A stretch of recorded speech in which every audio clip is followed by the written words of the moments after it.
Baik, shalom dan selamat siang Bapak Ibu, saudaraku yang dikasih Tuhan. Kita berterima kasih karena berkat Tuhan kita telah bergabung kembali dalam ibadah siang ini. Pada siang ini, Rabu 12 Januari 2022, hamba Tuhan Pendeta Devi Politon, Koordinator Urban Center of Influence KSSBT, akan memimpin kita dalam pelajaran keempat Sekolah Sahabat Dewasa kita untuk tahun 2022. Selanjutnya mari kita dengar lagu pujian yang akan diputarkan oleh operator kita.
Saudara saya yang kekasih, mari kita buka ibadah kita ini dengan berdoa. Kita tunduk kepala. Ya Tuhan, ya Allah kami, Allah yang kami sembah siang dan malam, Allah pencipta kami manusia, Allah yang juga memelihara kami. Terpujilah Tuhan, Engkau kekal selamanya. Tuhan, pada siang hari ini, kami umat-umat Tuhan datang untuk belajar firman Tuhan melalui pelajaran sekolah Sabat pada hari Rabu ini. Biarlah kiranya Tuhan memberkati kami semua yang sudah hadir pada hari ini. Bahkan saudara kami yang mungkin dalam perjalanan menuju Zoom ini, kiranya Tuhan berkati mereka, tuntun mereka Tuhan. Khususnya memberkati Pendeta Devi Politon yang akan memimpin diskusi ini pada hari ini. Kiranya Tuhan berkati pendeta ini 2 kali ganda, berkati Tuhan dalam pelayanannya, berkati keluarga dan putra-putrinya. Sehingga kami Tuhan dapat juga mendapat berkat dan lebih mengerti akan firman. Banyak dosa pelanggaran kami, ampuni kami Tuhan.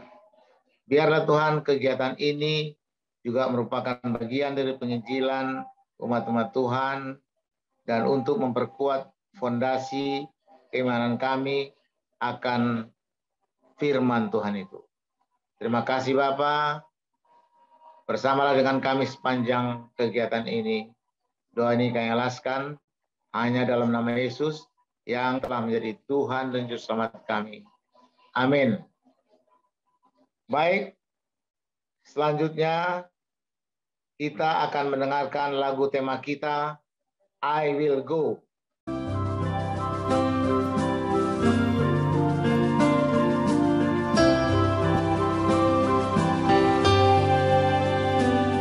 Ku dengar suara Yesus panggil, ku jawab ku kan pergi. Ku lihat jiwa yang bersedih, ku jawab ku kan pergi. Pergi beritakan kabar kasih, bagikanlah pengharapan. Dan bila aku lemah, Yesus menolongku, karena keputusanku kan pergi.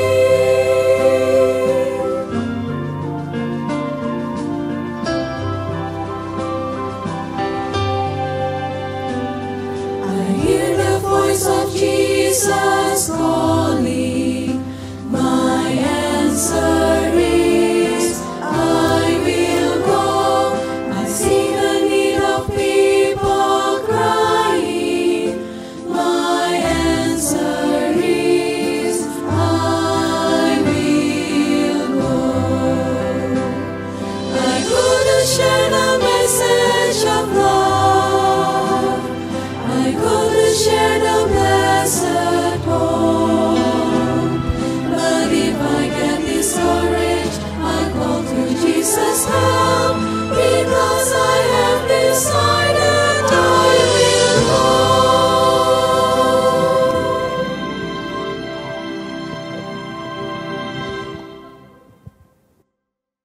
Terima kasih.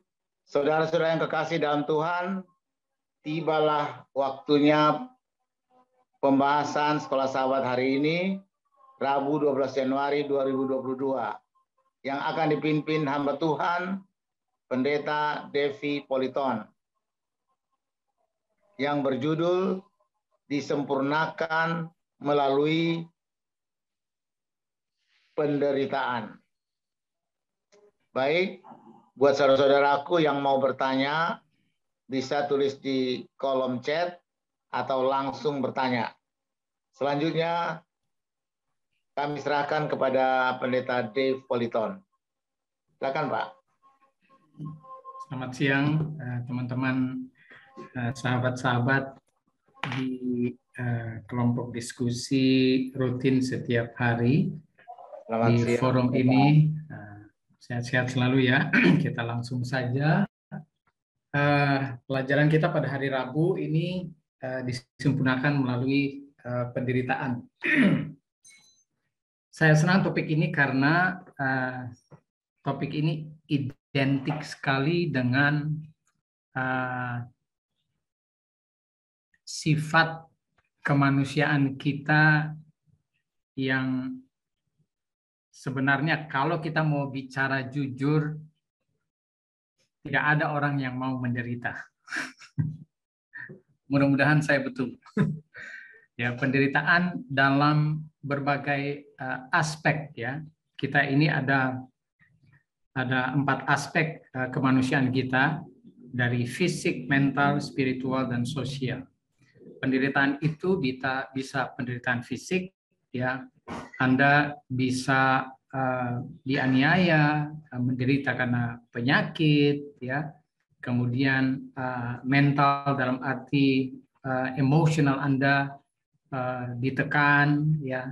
Kemudian mungkin orang sakiti Anda punya perasaan, atau fakta-fakta dan kenyataan Anda ditekan, merasa dibuang, tidak diperhatikan, ya. Kemudian secara spiritual Anda merasa Tuhan benar-benar meninggalkan Anda dalam kondisi-kondisi tertentu, seakan-akan Anda merasa Tuhan tidak ada saat Anda sedang mengalami sebuah kondisi dan peristiwa yang menyusahkan hidup Anda. Secara sosial, Anda bisa saja merasa sendiri, tidak ada orang yang ingin bergaul dengan Anda. Anda menderita secara emosional, bercampur aduk oleh karena Anda pikir bahwa teman Anda sudah meninggalkan Anda, atau Anda dikhianati, ya, oleh either pasangan, pacar, atau bahkan sesama anggota jemaat. Pendeta juga merasa mungkin anggota melakukan indikasi penekanan terhadap profesinya atau karirnya dan lain sebagainya, ya. Hal-hal ini yang berkaitan dengan hubungan sering terjadi, sehingga banyak orang ya harus berakhir di rumah sakit mental, di pusat rehabilitasi, dan lain sebagainya. Jadi pelajaran khusus untuk hari Rabu ini, meskipun secara teologis kita perlu memahami bahwa apa yang Yesus sedang lakukan adalah memang misi yang harus dia jalani. Dan seyogyanya kalau kita yang adalah murid-muridnya yang mengklaim, ya, setelah mempelajari, mencari tahu siapa yang mau kita ikuti, kemudian kita putuskan untuk menjadi muridnya dan menjadi pengikutnya, serta meyakini kebenaran yang dia hidupkan, lalu kemudian mengadopsinya agar supaya kita bisa merefleksikan apa yang kita yakini lewat kehidupannya, maka sama sekali kita tidak punya alasan kuat untuk menolak mengalami penderitaan yang sama. Bahkan seandainya kita bisa disalibkan seperti Yesus. Ya, secara general penderitaan itu banyak fungsi, banyak benefit. Ya, banyak benefit.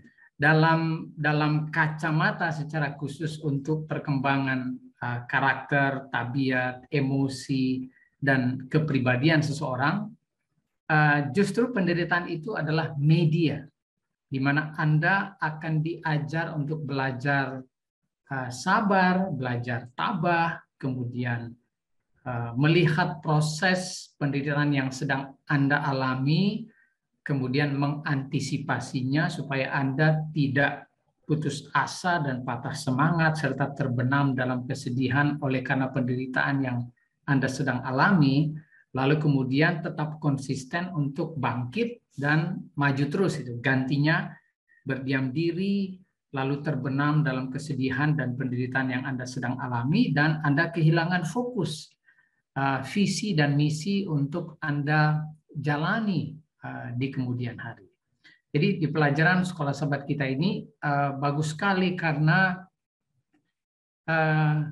konsep pemaparan ini diambil dari kacamata bagaimana cara Yesus melalui perjalanan hidupnya saat dia akan menyelesaikan misinya sampai dia mati di kayu salib. Ya, kalau saudara perhatikan apa yang diungkapkan di pelajaran sekolah sahabat, Di situ dijelaskan Allah menjadikan Yesus sempurna melalui penderitaan. Di pelajaran sekolah sahabat ini diungkapkan, ungkapan ini mengejutkan, ya, sempurna melalui penderitaan. Logika sederhana kita manusia, nggak ada itu konsep sempurna dalam penderitaan. Orang sempurna itu selalu bawaannya harusnya perjalanannya mulus, bahagia, tidak ada itu istilahnya jatuh, gagal, tidak berhasil dan lain sebagainya, nggak sakit, ya itu ekspektansi. Ya, tapi realita sejak dari Taman Eden kita tahu bahwa setelah nenek moyang kita salah mengambil keputusan, maka konsekuensi itu jadi terattach, ya. Mulai dari Anda baca Kejadian pasal 3 tentang konsekuensinya, mulai dari konsekuensi kepada Adam yang harus bekerja keras, ya, membanting tulang, semak belukar, ya, harus dia hadapi untuk bisa mendapatkan hasil. Kemudian Hawa harus melalui penderitaan saat akan melahirkan, bersusah payah, menderita dan lain sebagainya. Kemudian mendapatkan konsekuensi dari reaksi anak-anak pertama mereka untuk melihat saat seseorang diterima dan ditolak, ya responnya kemudian sangat berbeda sampai harus mengorbankan saudara sendiri. Hal-hal seperti demikian terus kemudian jadi terikuti oleh karena ketidakpenurutan nenek moyang kita. Jadi penderitaan yang dialami Yesus lewat figur Yesus, Anda dan saya akan bisa belajar untuk melihat bahwa terlepas dari penderitaan separah apapun, ini tidak menjamin seseorang bisa berdosa. Ya, Anda perhatikan di pelajaran sekolah sahabat, ya. Dia tidak berdosa, tidak bernoda, tidak tercemar, dan suci. Jadi di situ kesimpulannya di pelajaran sekolah sahabat saudara diungkapkan, Yesus tidak harus mengatasi ketidaksempurnaan moral atau etika apapun. Ya, kata Ibrani memang mengatakan bagaimanapun Yesus mengalami proses penyempurnaan yang akan mempersiapkan Yesus untuk menjadi juru selamat kita. Ya, dia adalah figur dan teladan di mana nanti lewat kehidupannya yang melalui penderitaan sampai separah itu, dia bisa jadi figur yang cocok dan tepat untuk menjadi juru selamat kita dan juga teladan bagi kita untuk menjadi pengikutnya dalam proses yang kemungkinan sama, ya, tidak jauh berbeda. Mungkin konteksnya kelihatan akan bervariasi. Apa yang Anda alami tentu tidak sama seperti apa yang saya alami. Tapi prinsip bakunya tetap sama. Cara kita merespon terhadap semua penderitaan yang kita alami, seharusnya respon kita tidak berbeda. Tidak berbeda. Endingnya nanti Anda dan saya akan keluar sebagai seorang pemenang yang sudah menang mengatasi penderitaan fisik, keluar menjadi pemenang menghadapi penderitaan mental, keluar sebagai pemenang menghadapi penderitaan spiritual, ya, Anda tetap setia, kita keluar jadi pemenang selesai dalam penderitaan sosial kita, meskipun orang tua buang kita karena kita mungkin memilih untuk mengikut Yesus, atau kita memilih integritas kita pertahankan sampai kita harus ditinggalkan pasangan, ditinggalkan anak-anak, ditinggalkan teman dan sahabat terdekat sekalipun, bahkan sampai dihianati, kita tetap menjaga hubungan kita dengan Tuhan pada kutubnya. Ya, jadi inilah proses. Kalau saudara-saudara menyimak metode pelatihan yang diikuti oleh Yesus di padang belantara dengan 3 konteks ujian yang Yesus hadapi, itu sebenarnya kalau di istilah kami itu merupakan proses penderitaan untuk mendewasakan.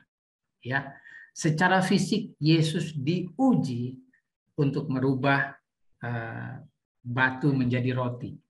Ya, orang kalau diuji berkaitan dengan makanan, sudah lapar, kemudian dikasih opsi untuk mau ikut yang tidak benar, mengikut iblis, mengikut setan, yang penting fisikmu terpenuhi.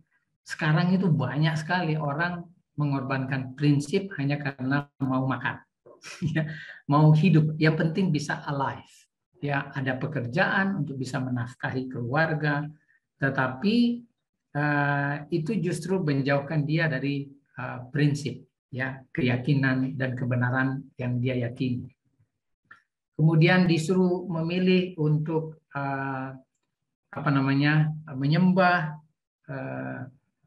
setan dalam konsep harus mengikuti perintahnya dan lain sebagainya dalam konteks-konteks modern sekarang ini, dalam konsep teknologi ya dan lain sebagainya, disuruh untuk memilih mana lebih nyaman, ya, menderita karena Kristus namun tidak mendapatkan kesenangan dunia yang sekarang ini banyak dinikmati banyak orang, ya, dan lain sebagainya. Hal-hal tersebut diungkapkan, ya, dikemas di pelajaran Sekolah Sabat kita. Kalau Anda perhatikan ada 3 poin di pelajaran Sekolah Sabat Anda.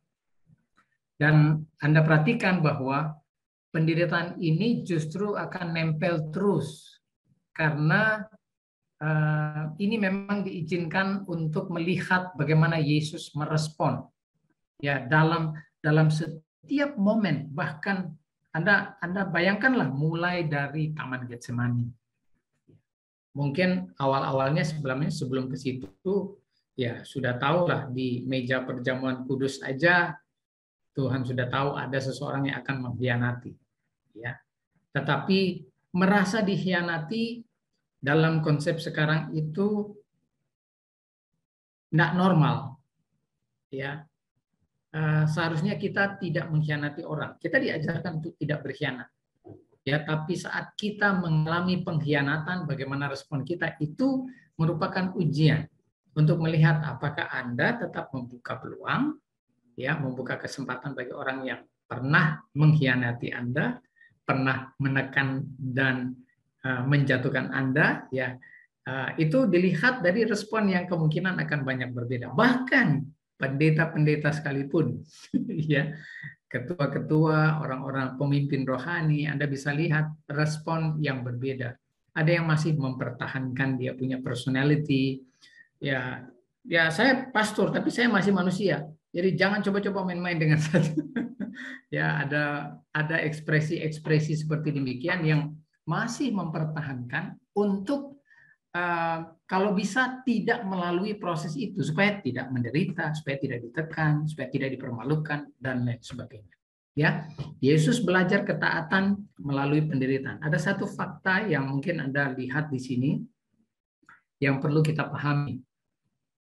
Kalau lihat, saya mungkin bisa lihat saya punya kursor mengarah di poin 2. Yesus belajar ketaatan karena dia tidak pernah mengalami sebelumnya. Kenapa? Karena faktanya dia ini Allah. Siapa yang harus dia taati? Ya, logika sederhana. Siapa yang harus dia taati? Tapi Yesus sebagai manusia dia sedang menjalankan misi untuk menjadi figur seorang juru selamat, penebus. Jadi mau tidak mau, dari sisi kemanusiaannya 100%, dia harus lalui proses ini, ya. Waktu dulu sebelum dia belum menjadi manusia, dia yang harus ditaati, ya. Tidak tidak ada proses-proses penderitaan seperti yang dialami Yesus waktu dia menjadi manusia. Jadi Yesus tidak berkembang dari ketidaktaatan menjadi ketaatan, tetapi dari kedaulatan dan kekuasaan menuju kepatuhan. Bayangkan, dia adalah Allah yang menjelma menjadi manusia. Dan saat menjelma menjadi manusia, dia harus mengesampingkan kealahannya dalam kacamata kemanusiaan untuk taat pada perintah Bapaknya. Ya. Jadi dari kedaulatan dan kekuasaan menuju kepatuhan dan ketaatan. Anak Allah yang ditinggikan menjadi anak manusia yang taat lewat proses penderitaan sekalipun. Nah, kalau kita kembalikan pertanyaan ini kepada diri kita masing-masing, apa bisa? Apa sanggup kita untuk menjadi anak-anak Allah sekarang karena kita sudah menerima Yesus sebagai juru selamat pribadi, kita ini diadopt menjadi anak Allah. Ya, pengikut Yesus yang harus merefleksikan bagaimana kehidupan Yesus selama di dunia dalam kehidupan kita pribadi masing-masing. Ya. Terus poin 3, penderitaan mengungkapkan Yesus sebagai imam besar yang penuh belas kasihan dan setia. Penderitaan tidak membuat Yesus lebih berbelas kasih, sebaliknya karena belas kasihan Yesuslah, karena belas kasihan Yesuslah, dia dengan sukarela mati di kayu salib untuk menyelamatkan kita sejak awal. Namun melalui penderitaan itulah realitas kasih persaudaraan Yesus benar-benar diungkapkan dan dinyatakan. Maksudnya apa nih? Kalau saudara-saudara baca Roma pasal 5 ayat 8 dan 9, ya mungkin ayat 7 ya, mulai dari ayat 7 kalau Anda perhatikan. Tidak mudah seorang mau mati untuk orang yang benar. Tetapi mungkin untuk orang yang baik, ada orang yang berani mati. Ya, kadang-kadang kita melihat kisah-kisah kehidupan orang yang berkorban untuk orang lain, padahal orang lain itu bukan saudaranya. Ya, ada lagi orang lain yang berkorban sampai harus mempertanggungkan nyawanya hanya untuk menyelamatkan hewan. Ya, dalam kondisi-kondisi banjir bandang, ya di Filipina banyak sekali di sana tuh mereka penyuka binatang, ya, melihat anjing yang hanyut mereka upayakan untuk bisa menyelamatkan hewan, ya, sampai ada banyak tim-tim dan lembaga-lembaga yang memang ditugaskan khusus untuk menyelamatkan hewan-hewan. Nah, kita ini manusia, ya, saat kita menderita lalu ada opsi untuk menyelamatkan diri atau menyelamatkan orang lain, seberapa berani kita mengambil keputusan dalam proses itu, meskipun menderita ini hati, tapi kita berkorban untuk orang lain agar supaya orang lain selamat. Karena apa yang Yesus lakukan itu adalah untuk Anda. Jadi kayak konsep teladan, ya, sehingga refleksi itu bisa diduplikasi, ya. Kalau Yesus saja menderita, masih bisa berkorban untuk orang lain, untuk Anda dan saya, dan sampai di kayu salib pun dia masih mempraktekkan sebuah respon emosional yang luar biasa. Masih mau mengampuni orang yang justru menyebabkan dia disalib. Ya, dalam konteks realita kehidupan, pertanyaan ini harus jadi refleksi kita, karena saya tidak tahu apa yang Anda alami. Tetapi kalau Anda tiba pada momen-momen tertentu di mana Anda teruji untuk menyatakan, merefleksikan bagaimana respon Yesus saat menderita, apakah Anda bisa, itu nanti ya bisa dibuktikan dalam pengalaman hidup Anda pribadi. Nah, saya ingin review back satu kutipan di pelajaran hari Rabu kemarin, ya, statement di pelajaran hari Rabu kemarin itu menarik untuk melihat ini, supaya nanti saya akan tutup dengan sebuah kutipan Mrs. White. Yesus tidak hanya terlihat seperti atau tampak seperti manusia. Dia benar-benar manusia, benar-benar salah satu dari kita. Artinya, jangan ada orang yang excuse kalau Yesus menderita, dia sanggup bertahan sampai di kayu salib, lalu Anda bilang, ya karena dia Yesus, karena dia Allah, maka dia sanggup. Dia mati itu dalam figur kemanusiaannya, ya. Dan saat dia mengekspresikan roh pengampunan, meskipun dia lagi digantung di kayu salib, itu pun adalah ekspresi kemanusiaannya. Saya sebenarnya ingin men-share, tunggu ya, saya stop sharing dulu, baru saya akan pertontonkan kepada Anda buku yang saya beli. Ya, saya share kembali screen saya. Ya, Buku ini berjudul How the Brain Works. Ya karena ini bahasa Inggris, bahasa Inggris. Jadi Anda perhatikan, orang kan lagi bukan lagi isu, artinya orang itu sedang memperdebatkan kemanusiaan Yesus, kesanggupan dia menderita sebagai manusia, benar apa enggak? Ya, saya selalu ungkapkan saat saya buat seminar tentang kepribadian. Image Allah itu masih ada dalam diri Anda dan saya. Tetapi ini bisa terblok dengan cara Anda berpikir, ya, mindset Anda, pola berpikir Anda. Ingat konsep sederhana Amsal 23 ayat 7. What is the man think, so is he. Anda dan saya itu punya intelligence. Ya, Anda perhatikan di sini itu banyak sekali dibahas. Kalau Anda lihat layar saya, Anda akan bisa lihat mulai dari fisik otak kita, apa yang dilakukan oleh otak, ya, dan lain sebagainya. Mana ini? Sampai fungsinya berkaitan dengan senses, ya, persepsi, ya, dan lain sebagainya. Itu Anda mungkin bukan orang yang dealing di jurusan biologi, tapi saat membaca ini Anda itu kemudian punya kesadaran yang lebih luas, punya persepsi yang lebih dewasa untuk mencoba memahami, membaca Kejadian pasal 1 ayat 26 dalam perspektif yang berbeda. Ya, luar biasa Allah kita ini menciptakan manusia menurut gambar dan rupanya. Kalau Yesus dalam figur image yang dia miliki, sampai bisa bertahan menderita sampai di kayu salib, sampai bisa menerapkan sebuah konsep mentalitas yang luar biasa, dan kita tidak bisa mengikutinya, maka sebenarnya ada pertanyaan, di mana titik celahnya sampai Anda tidak bisa melakukan hal yang sama seperti yang Yesus lakukan saat menderita. Ya, Anda lihat, bicara soal basic emotions, kita punya hormon itu luar biasa. Kalau bicara soal hormon kebahagiaan, kita punya 4 yang kita bisa produksikan secara alamiah dalam tubuh kita. Endorfin, oksitosin, dopamine, sama serotonin.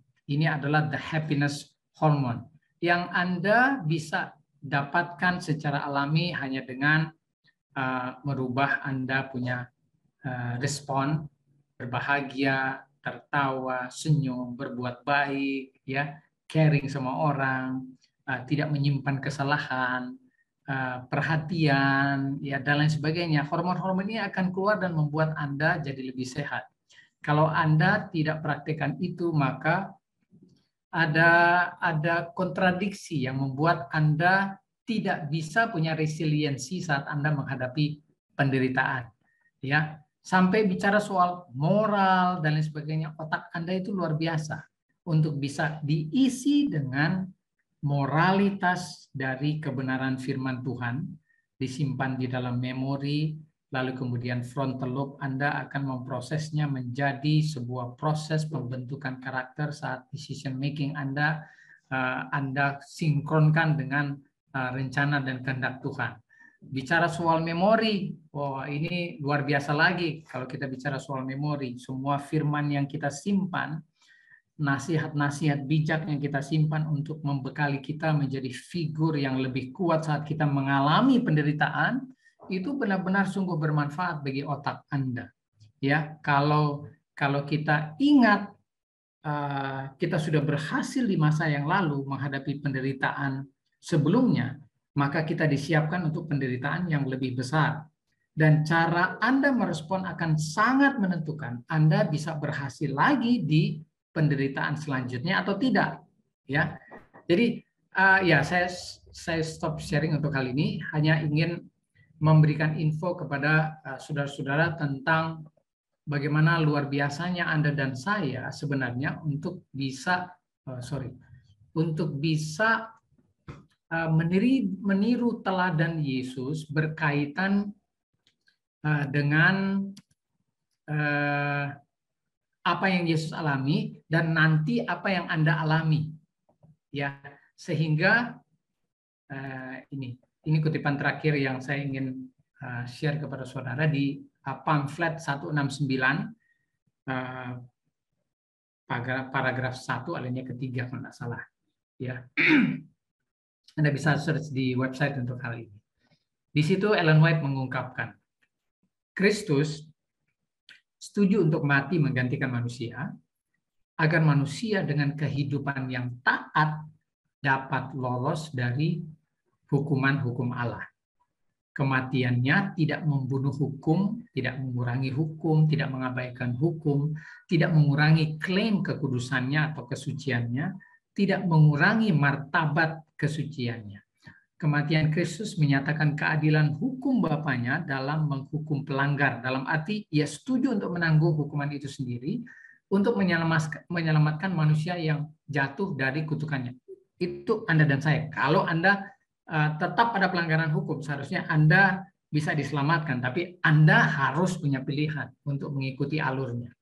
Kematian anak Allah, putra terkasih Allah di kayu salib menunjukkan kekekalan hukum. Dalam arti misi Yesus berhasil sebagai manusia.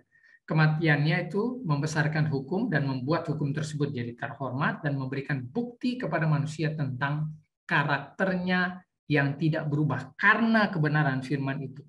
Dari bibir ilahinya sendiri terdengar, jangan kamu sangka bahwa aku datang untuk meniadakan hukum Taurat. Bahkan saat dia menderita, dia masih tetap konsisten menuruti kehendak Bapanya. Nah, dalam hal ini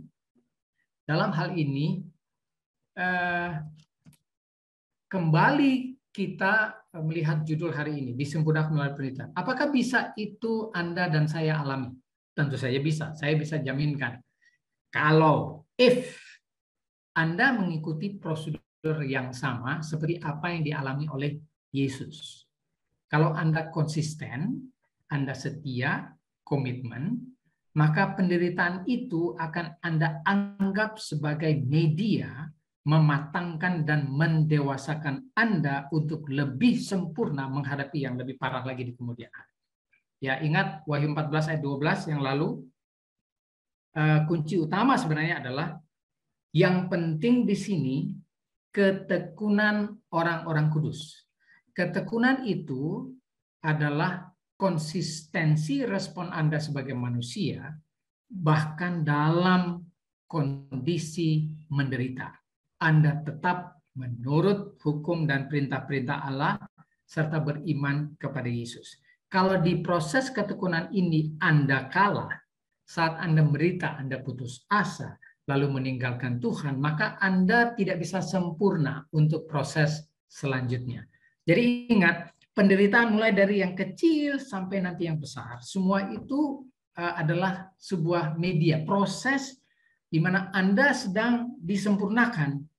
Jadi jangan berhenti di satu penderitaan baru pas ada momen lagi Tuhan izinkan penderitaan yang lebih besar, Anda pikir, aduh Tuhan, saya sudah capek. Yang lalu saya sudah hampir mati, saya sudah hampir meninggalkan Tuhan. Jangan lagi ini yang lebih besar, ya. Akhirnya Anda tidak masuk dalam proses didewasakan dan disempurnakan kalau Anda sudah merespon seperti demikian. Tapi kalau Anda memilih untuk mau didewasakan, Anda lalui itu dengan berserah, ya. Mazmur 37 ayat 5. Serahkanlah semua hidupmu kepada Tuhan. Percaya kepada Dia, karena Dia akan bertindak. Ini tergantung konsistensi, kesabaran, dan ketabahan Anda saat Anda sedang menderita.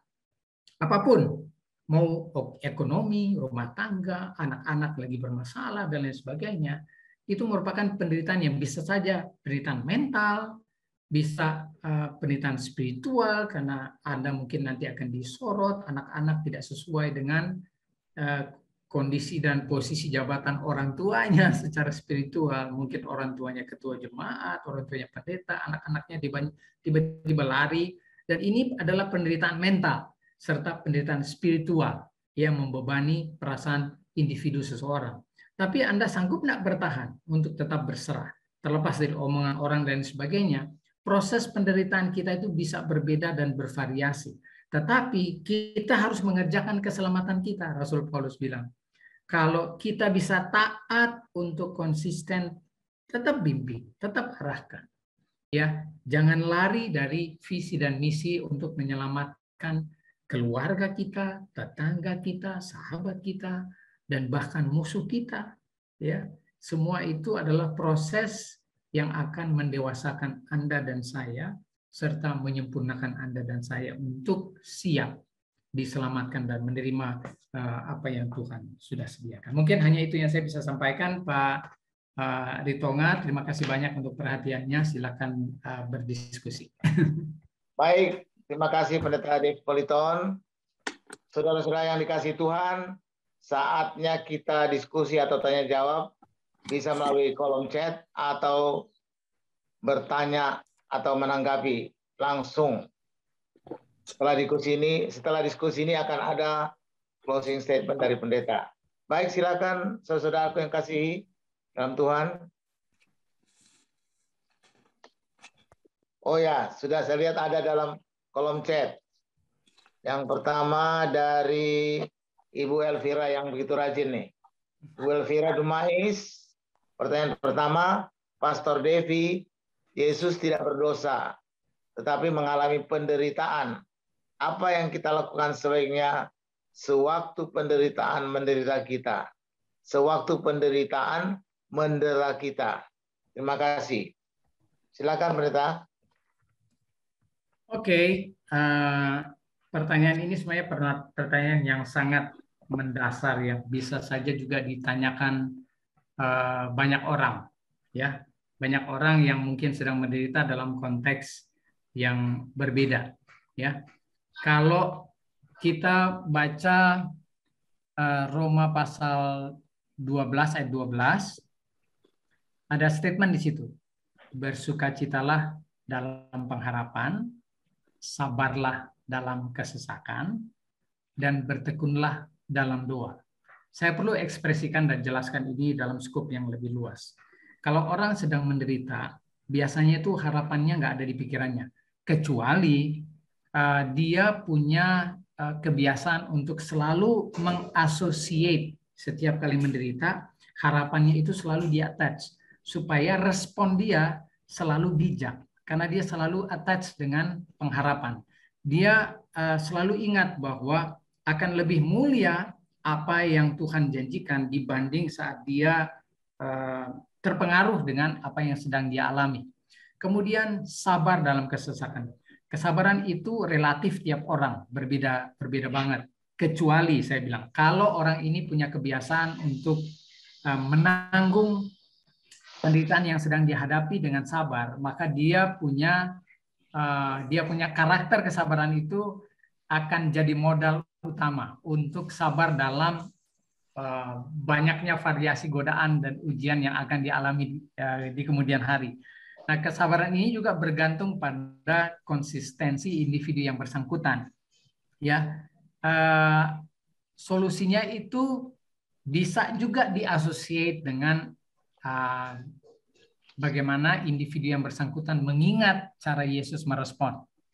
Ya, ingat, saya sih biasanya selalu menghubungkan hal itu setiap kali. Pertama sekali waktu saya diuji, nggak ada memori untuk mencoba mengasosiasikan dan menghubungkan apa yang Yesus responi. Waktu dia dicambuk, dia dianiaya, dia tetap diam. Nggak ada sama sekali keluar di mulutnya, diludahi dan lain sebagainya. Sampai di kayu salib, ya. Bahkan dia tidak minta pertolongan untuk dibantu waktu dia sedang memikul salib di Via Dolorosa. Nggak ada. Lalu saat saya mengalami hal yang mungkin berbeda, tidak seperti yang Yesus alami, saya merubah itu dengan persepsi saya secara pribadi. Yang penting saya jaga integritas saya. Terlepas dari orang membuat saya menderita, saya ingat bagaimana cara Yesus mengungkapkannya di kayu salib. Ini orang nggak tahu apa yang dia lakukan, tapi saya tahu apa yang saya lakukan. Saya tahu kalau saya respon saya membalas, respon saya marah oleh karena mempertahankan saya punya self, saya punya ego, hanya supaya terhindar dari menderita karena treatment orang, maka saya menempatkan diri pada posisi tidak dalam proses disempurnakan karena saya memprioritaskan self saya untuk terlindungi atau terprotek. Dan itu tidak mudah, Ibu Elvira. Karena orang biasanya mempertahankan itu supaya tidak malu di hadapan publik, tidak malu di hadapan keluarga, tidak malu di hadapan gereja, atau perusahaan, atau organisasi, dan lain sebagainya. Tetapi orang yang sudah terbiasa melupakan dirinya hanya untuk membuat supaya masalah ini tidak jadi panjang, ya, diselesaikan saja dengan baik-baik, diampuni saja, atau kita merespon tetap dengan lembut dan lain sebagainya. Hal itu yang biasa saya praktekkan. Jadi saya sering bilang, silakanlah kalau kalian mau coba mau jatuhkan saya, mau fitnah saya, silahkan. Paling Anda capek, karena saya akan tetap merespon yang sama. Saya tidak akan terpengaruh dengan apapun yang orang lain buat. Orang mungkin pikir malunya itu, aduh sakit hatinya. Saya akan coba selalu coba disassociate yang berkaitan dengan saya punya respon emosional. Karena kalau saya associate, saya akan tertekan. Dan saya tahu saat saya tertekan, hormon kebahagiaan saya tidak akan terproduksi dan itu akan mempengaruhi jantung saya. Jantung saya kalau berdegup cepat karena saya sedang menahan kekesalan, itu pemumpaan darah ke seluruh tubuh itu jadi cepat. Saya bisa memiliki tensi yang tinggi. Ya, paru-paru pun bisa akan berpengaruh karena cara paru-paru saya memompa oksigen ke seluruh tubuh pun tidak normal lagi. Saya bisa, napas saya itu bisa terengah-engah oleh karena emosi yang mungkin saya sedang tahan. Ini hanya dampak fisiologis dari emosi yang kalau kita tidak biasakan meredamnya, lalu kemudian menjaganya, mengingat apa yang Yesus responi saat dia di hadapan orang-orang yang menganiayanya, itu benefit sekali untuk kita punya kesehatan secara fisik. Jadi itu yang saya lakukan. Lalu yang ketiga, yang terakhir adanya bertekunlah dalam doa. Nah, jangan saudara pikir bertekun dalam doa itu Anda tutup mata. Nah, doa itu komunikasi pribadi Anda dengan Tuhan. Jadi saat Anda sedang mengalami hal demikian, Anda harus berbicara dengan Tuhan. Tuhan, tolong saya untuk bisa sabar. Tuhan, berikan saya kekuatan saat menghadapi ini. Jadi Anda mengakui ketidakberdayaan Anda sebagai manusia untuk mendapatkan kekuatan spiritual dari komunikasi Anda dengan Tuhan secara pribadi. Kalau di orang psikologi itu orang bilang self-talk. Ya, berbicara kepada diri sendiri, padahal tidak berbicara kepada diri sendiri. Dia bicara itu sudah bicara dengan sendiri, tapi maksudnya asosiasinya adalah menghubungkan komunikasi kita dengan Tuhan. Karena hanya Tuhan yang bisa menyanggupkan kita untuk bersabar. Hanya Tuhan yang bisa menyanggupkan kita untuk setia, untuk menahan kita punya emosi, dan lain sebagainya. Kalau saya mau tunjukkan lagi film yang dulu saya pernah tampilkan tentang otak, bagaimana emosi seseorang itu pusatnya kan di amigdala. Ya, amigdala itu adalah emotional center, dan itu hanya bisa diatasi oleh pengaruh frontal lobe. Kalau frontal lobe-nya lebih dominan akan menekan reaksi dan respon amigdala, maka orang itu akan bisa menjaga kesabarannya, menjaga emosinya dan mengontrol kemarahannya. Kalau frontal lobe-nya lebih dominan. Tapi kalau dia membiarkan amigdala sistemnya, emosinya itu lebih dominan, orang ini akan lose control. Dia akan mudah mengucapkan kata-kata kasar, lalu kemudian tindakannya dengan menggunakan organ tubuh, entah tangan atau kaki, akan bisa tidak terkontrol, dan dia akan bisa terganggu kesehatannya oleh karena itu, seperti yang tadi saya ungkapkan. Jadi bertekun dalam doa, Anda tidak putus hubungan dan komunikasi Anda dengan Tuhan lewat doa pribadi. Meskipun Anda sedang berbuka mata ini menghadapi orang yang sedang menyusahkan dan membuat Anda menderita. Anda berdoa, Tuhan tolong saya. Kita tidak sanggup sebagai manusia. Tapi kalau Anda lepaskan itu dan biarkan Tuhan mengontrol Anda punya respon, emosi, Roh Kudus menolong Anda akan jadi figur yang berbeda. Itu pertanyaan saya untuk pertanyaannya Ibu Elvira. Mudah-mudahan ini membantu. Terima kasih Pendeta. Selanjutnya pertanyaan yang kedua dari Bapak James Frank. Pertanyaan yang kedua, bagaimana kita bisa menggambarkan suatu daya tahan dengan keyakinan dalam suatu penderitaan itu bisa sabar dan kuat, bertahan dalam kebenaran yang sesungguhnya, yang diimaninya. Terima kasih. Oke, terima kasih Pak James Frank. Kalau untuk saya menjawab ini sebenarnya relatif ya, relatif karena individu yang bersangkutan yang bisa tahu kondisi resiliensinya. Jadi biasanya kita menganjurkan meningkatkan self awareness. Self awareness itu kita tahu di mana titik kelemahan kita, lalu kita mencari solusi untuk mengisi titik kelemahan kita itu dengan solusi terbaik yang kita mau capai. Kayak saya enggak mau saat orang ini melakukan ini, lalu kemudian saya lose control dengan saya punya patience. Jadi saya udah bisa membuat sebuah analisa, observasi, tindakan apa yang saya harus pilih. Jadi ada opsi untuk melihat serta konsekuensi yang Anda sudah sadari. Kalau saya bersikap begini, maka ini akan memperkeruh suasana. Kalau saya merespon begini, maka ini akan menenteramkan. Atau at least jadi lebih kondusif. Jadi kalau kita mau coba gambarkan daya tahan dengan keyakinan saat kita sedang menderita, maka individu yang bersangkutan akan bisa tahu mulai dari step pertama dia mencoba menerapkan ini saat dia menderita pertama. Lalu berikutnya dia sudah bisa mereview, ya, kayak refleksi. Oh, dulu waktu saya menderita menderita dalam penderitaan A, respon saya begitu dan bagus untuk saya. Saya akan ulangi jika saya menghadapi konten yang sama. Saat menghadapi penderitaan yang baru, misalnya mungkin lebih parah, maka Anda harus merubah konsep dan memperluas reaksi dan respon Anda jadi lebih banyak opsi pilihan untuk tetap pada prinsip bahwa Anda harus bertahan. Ya, karena dengan mengulangi metode seperti demikian, Anda sebenarnya sedang menajamkan penerapan itu untuk Anda sendiri. Ingat, replikasi, repetition. Saat Anda berhasil di konsep pertama, meskipun mungkin penderitaan berikutnya lebih berbeda, tapi kontennya mungkin lebih parah, tapi kan prinsip bakunya Anda sudah bisa mengerti, sudah bisa pahami.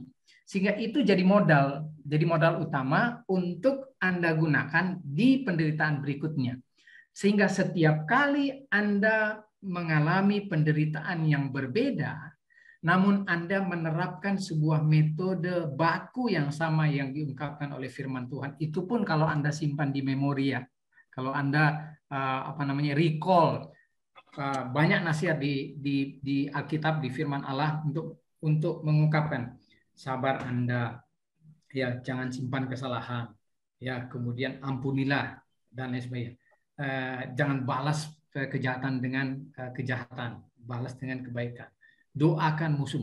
Ini kan sebenarnya konsep-konsep moral yang sebenarnya udah baku dan itu jadi semacam pegangan sebenarnya, pedoman bagi mereka yang dealing dengan character development, personality development. Karena hal-hal demikian akan membekali otak dengan sifat-sifat positif. Kalau saya dalam konteks spiritual, saya akan bilang ini adalah image yang harus di-restore dalam diri tiap orang. Terlepas dari rasnya berbeda. Saya pernah bicara, nggak peduli Anda itu sukunya Chinese, Ambon, Batak, Manado, dan lain sebagainya. Kalau Anda ketemu baca Alkitab, Anda sudah pilih untuk mengikut Yesus, maka karakter Anda pasti akan harusnya sama. Harusnya sama. Anda baca 1 Korintus 13 ayat 4-7, Anda diajar untuk sabar. Kasih itu sabar, tidak menyimpan kesalahan. Kalau Anda ketemu si A, dia baca ayat yang sama, dia harus ikut metode yang sama. Jadi pola seperti ini adalah pattern yang harusnya direplikasi, direpetisi, diulangi. Sehingga komunitas nanti yang akan diselamatkan oleh Tuhan lewat proses penderitaan, hasil endingnya akan selalu sama. Akan muncul orang-orang yang tabah, ya, tekun, sabar, ya, bertahan, teguh dalam iman, setia. Sama itu, orang-orang seperti itu akan muncul dan ketemu dengan figur-figur yang sama. meskipun mungkin culture-nya berbeda. Tetapi hasil ending akan selalu sama nanti. Anda akan ketemu orang yang tadinya pemarah jadi peramah. Orang yang tidak sabar jadi sabar. Siapapun itu, terlepas dari culture Anda berbeda, ketemu dengan prinsip dan metode yang sama, hasil endingnya akan tetap sama. Makanya kita dianjurkan untuk mengikut Yesus supaya kita jadi seperti Yesus, kan begitu sebenarnya. 1 Yohanes 2 ayat 6. Ya, kalau kita mengaku kita ada dalam Dia, maka kita harus hidup sama seperti Dia hidup. Tidak ada alasan lain. Itu mudah-mudahan ini bisa membantu Pak James berkaitan dengan pertanyaan beliau. Pertanyaan yang terakhir, Pendeta. Pertanyaan terakhir dari Bapak Pendeta Budi Solihin.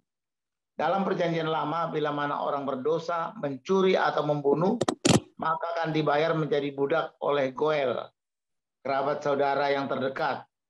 Apa hubungannya dengan tahun ke-50, tahun Yobel? Apabila aplikasi dan penerapannya bagi kita untuk sekarang ini, mohon penjelasannya. Waduh, meskipun saya bukan dealing di OT ya, Pendeta Budi, Old Testament Studies, tapi saya selalu mencoba menerapkan prinsip sederhana, menerapkan konsep Alkitab dalam figur Yesus itu sendiri. Yesus, bagi saya Yesus pribadi itu adalah the perfect revelation. Ya, semua nubuatan kita mau coba menerapkan penafsiran teologis dari Old Testament, perjanjian lama sampai di perjanjian baru, klimaksnya bahkan sampai di buku Wahyu, klimaksnya selalu dalam figur Yesus Kristus, supaya tidak susah kita mau mencoba memahami apa sebenarnya yang Yesus ingin kita lakukan berkaitan dengan semua peristiwa yang kita sedang jalani. Ya, bagi saya, saat seseorang berdosa, terlepas dari dosa yang dilakukan itu, mau mencuri kah, membunuh kah, berzinah kah, dan lain sebagainya, setiap kali ketemu Yesus akan selalu ada second chances. Ya, sampai sebelum pintu kasihan tertutup, setiap orang akan tetap punya kesempatan untuk bertobat dan berbalik. Ya, kita yang manusia tidak boleh menutup kesempatan itu. Terlepas dari ini bicara soal struktur, organisasi, peraturan gereja, dan lain sebagainya. Kalau Anda ketemu figur Yesus, Anda akan bahagia ketemu dengan Yesus seperti demikian. Karena Dia akan selalu mengampuni Anda. Tapi ingat firman Allah juga menegaskan, ini bukan pola hidup. Kalau baca 1 Yohanes pasal 1 sampai pasal 3, ini bicara tentang kehidupan yang seharusnya kita jalani, bukan karena ada ayat 1 Yohanes 1 ayat 9. Jika kita mengaku dosa kita, maka Ia adalah setia dan adil untuk mengampuni, bahkan menyucikan kita dari dosa. Bukan berarti kita mau terus-terus hidup berbuat dosa, lalu pakai lagi ayat ini supaya kita dapat pengampunan. Ya, beda sekali itu membaca, menafsirkan ayat tersebut. Kalau itu kita punya pola hidup, maka kita tidak menghargai kemurahan Tuhan yang telah mengampuni kita, agar supaya kita tidak lagi berdosa. Jadi kalau baca satu perikop itu, harusnya Anda mendapatkan sebuah konsep. Kalau Anda sudah kayak saya nih, saya dulu perokok. Dari SD sampai SMA kelas 2. Ya, kelas 2 saya putuskan, saya masih ingat almarhum Pendeta Suhardi dulu yang selalu ingatkan saya. Sehingga saya memutuskan untuk berhenti. Waktu saya mencoba untuk berhenti itu, saya banyak sekali saya pakai metode gigit-gigit tusuk gigi, makan permen karet. Tapi karena saya tidak kontrol, saya punya desire, saya masih tetap kalah kalau orang bujuk. Tapi saat saya dilatih untuk memutuskan, kalau saya bilang tidak, biar lagi situasi dan kondisinya menyulitkan, saya tetap akan tolak. Karena saya sudah punya persepsi yang benar, dan saya sudah putuskan untuk tidak sama sekali, terlepas dari bujukannya, mau saya sendiri, mau tidak dilihat orang, saya sudah bisa ambil keputusan untuk tidak terlibat. Sejak itu, sampai sekarang saya tidak pernah merokok. Jadi konsep dari tidak berdosa lagi menurut Yohanes di 1 Yohanes, itu artinya Anda berhenti melakukan ini dan tidak lagi dealing dengan itu untuk seterusnya.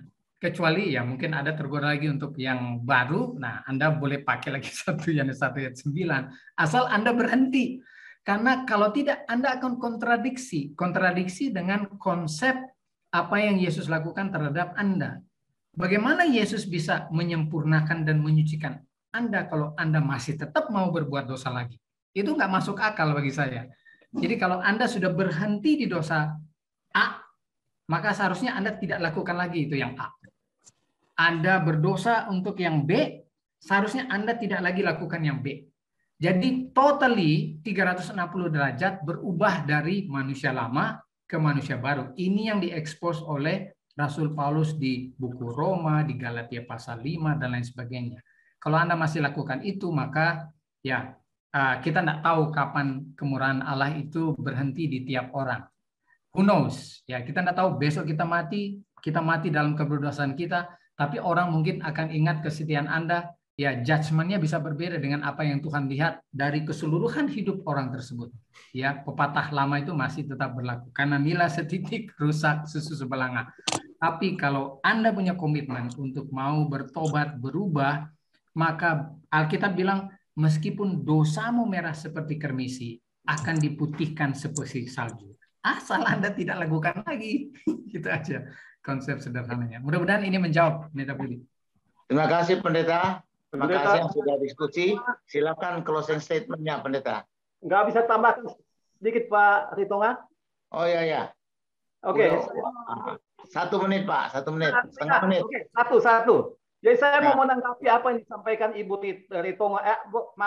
Ibu Elvira tadi ya. Pertanyaannya. Memang Paulus mengatakan, ditulis dalam Ibrani 12 tuh kalau tidak salah ayat 11, dikatakan memang tiap-tiap ganjaran yang kita terima itu tidak mendatangkan sukacita, namun duka cita. Namun kita dilatih sehingga menghasilkan buah kebenaran. Ya, tadi pendeta ada sampaikan kepada kita, sanggup nggak kita bertahan? Ya, dikatakan tadi dalam keterangan-keterangan, namun saya kutip saja yang dikutip di dalam 2 Korintus 4 ayat 17 sampai 18 dibilang penderitaan sekarang ini kecil. Ya, tadi pendeta ada bilang di Panyonya White. Namun akan ada penderitaan yang lebih besar, melebihi segala-galanya. Ya, namun tadi pendeta bilang kita bisa lewati tidak dari yang kecil ini sehingga masuk kepada yang besar. Jadi ganjaran ini memang tidak enak, Ibu Elvira. Namun kita harus lalui. Tadi keterangan penubuat kalau tidak salah pendeta Politon bilang ya. Nah, bagaimana ini penderitaan yang kita bisa lalui? Namun Petrus ada bilang, ada lebih baik kamu menderita karena kamu melakukan kebenaran daripada menderita melakukan kejahatan. Ya, di dalam 1 Korintus 2 ayat 20 sangat jelas lagi dikatakan di situ. Dia bilang, sebab dapatkah orang yang berbuat dosa, dapatkah orang menderita karena berbuat dosa dibenarkan? Tidak. Ya, jadi kalau menderita karena kebenaran itu bagus, tapi kalau menderita karena berbuat jahat ya tidak baik. Paulus di dalam ceritanya di dalam 2 Korintus berapa ya? 11. Ya kalau tidak salah tuh 2 Korintus 11 ya 40 apa berapa? 24 ya, dikatakan dia dalam satu hari 5 kali. Setiap kali disesa 39 kurang 1. Saudara-saudara, tentu kita berpikir kenapa 39 kurang 1, tidak 40 aja atau kurang? Ya, saya tidak tahu itu kenapa sampai Tuhan menulis ini melalui Rasul Paulus. Saya tidak tahu kenapa. Namun dikatakan ya penderitaan yang kita alami tidak melebihi daripada kemampuan kita. Saya tidak tahu kalau 40 atau 41 atau kurang ya. Namun itulah yang mau disampaikan kepada kita. Tentu saudara sudah bisa menanggapi ya. Kenapa kalau 40 atau kenapa kalau kurang? Ya mungkin murtad ya atau melebihi dia rasa ini ngalah deh, saya nggak kuat. Ya mungkin gitu ya. Namun kita pegang aja di dalam 1 Korintus 10 ayat 13. Itu sangat jelas. Penderitaan yang kita alami tidak melebihi daripada kemampuan kita. Ya mungkin itu aja saya tambahkan. Terima kasih kesempatan. Terima kasih Pak Simon. Silakan closing statement-nya Pendeta Politon. Terima kasih Pak Simon Kikau. Kalau boleh saya izinkan mengambil ayat yang diungkapkan di chat box oleh Pak James ya di Roma pasal 5 ayat 3 sampai 4. Saya pakai ini Pak ya, karena kebetulan memang saya ingin ungkapkan itu juga. Ya, Rasul Paulus mengungkapkan hal ini. Dan bukan hanya itu saja, kita malah bermegah juga dalam kesengsaraan kita, karena kita tahu bahwa kesengsaraan itu menimbulkan ketekunan. Ketekunan itu menimbulkan tahan uji. Tahan uji menimbulkan pengharapan. Dan pengharapan tidak mengecewakan, karena kasih Allah telah dicurahkan dalam hati kita oleh Roh Kudus yang telah dikaruniakan kepada kita. Saya mau tekankan hal ini. Saat Anda menderita dan sengsara, jangan lupa Roh Kudus itu Tuhan Yesus titipkan dalam kehidupan Anda secara pribadi. Jangan pernah abaikan kehadirannya untuk menolong Anda dan saya bertahan dalam setiap penderitaan dan kesengsaraan. Saya, kalau secara manusia saya bisa simpulkan, sangat sebenarnya ya, enggak mau judging juga sih sebenarnya ya. Tapi sayang sekali kalau kita yang klaim kita tahu kebenaran, kita punya Tuhan Yesus Kristus dan kita yakini agama yang benar. Tapi saat kita menderita, mengalami sengsara, justru kita adalah orang pertama yang mudah sekali putus asa dan hilang semangat.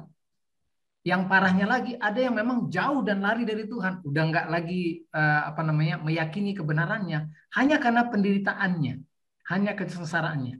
Pertanyaan saya, di mana Roh Kudus yang dia telah yakini? Karena Roh Kudus ini sebenarnya punya peranan penting untuk menolong Anda dalam proses menghadapi penderitaan dan kesengsaraan hidup. Karena di proses itu Roh Kudus juga, Roh Kudus yang sama, yang akan menghasilkan dan memampukan Anda untuk tekun, lalu kemudian tahan uji, ya,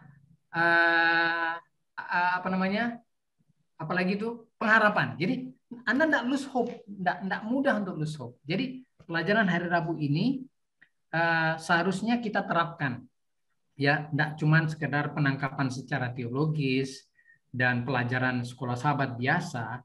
Tapi ini adalah modal kita untuk menghadapi apapun yang sedang kita hadapi. Di masa pandemik ini banyak sekali orang yang lose faith, ya, orang tuanya meninggal, pasangannya meninggal, ada yang baru mau nikah, pasangannya meninggal, ya, anak-anak baru lahir terus meninggal dan lain sebagainya, orang hilang pekerjaan. Ini masih masuk dalam kategori orang sengsara lah, penderitaan. Orang mau hidup lagi, nggak yakin harapan mereka untuk bisa bisa makan atau minum atau bisa menyekolahkan anak-anak mereka di kemudian hari. Dan ini ujian. Nah, pertanyaannya seperti yang Pak Simon tadi katakan, tahan nggak kita? Ya, Alkitab bilang, apa kita sanggup bertahan? Nah, berbahagialah orang yang bertahan sampai pada kesudahan. Karena ada mahkota yang dijanjikan. Bukan juga karena mahkota sih ya. Terlepas dari mau ada mahkota atau tidak, ini benefitnya untuk Anda dan saya. Kalau Anda tahan uji, ini jadi kesaksian bagi banyak orang. Ya, semoga Tuhan memberkati kita. Amin. Terima kasih Pendeta. Selanjutnya saudara yang kekasih, kita akan mendengarkan lagu tutup.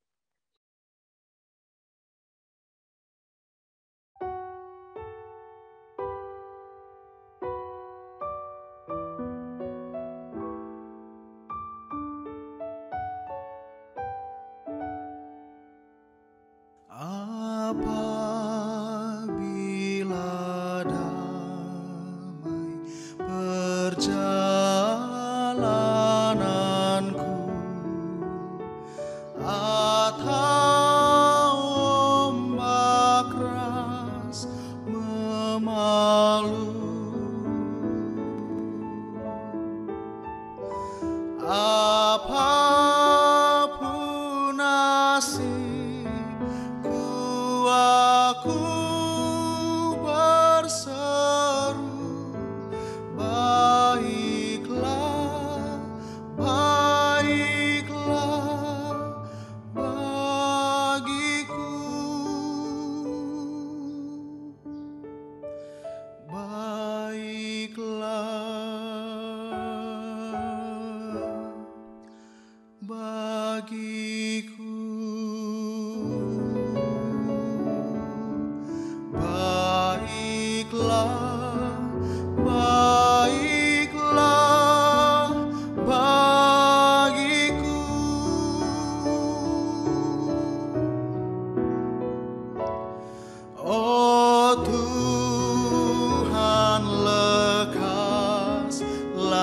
datang di awan dengan kemuliaan-Mu.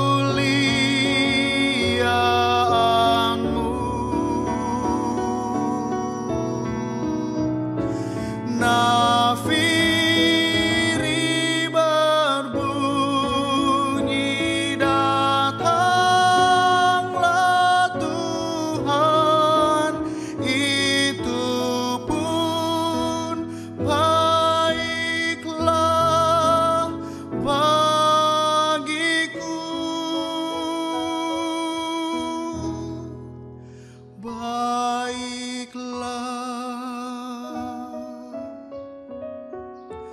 Bagiku,